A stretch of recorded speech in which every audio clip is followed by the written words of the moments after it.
New York police کے مسلمان افسران نے ترکی کے زلزلہ متاثرین کے لیے امداد اکٹھی کرنا شروع کر دی ہے۔ امدادی سامان جلد ترکی روانہ کیا جائے گا۔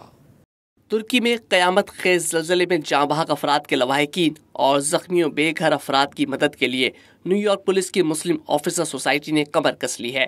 نیو یارک سٹی اور لانگ آئی لینڈ کے مختلف مساجد میں شہریوں نے ترکی کے زلزلہ زدگان کی امداد کے لیے گرم کپڑے، کمبل، ادویات اور بچوں کے لیے غذائی اشیاء سمیت دیگر ضروری سامان مسلم آفیسر سوسائٹی کے سپرد کرنا شروع کر دیا ہے۔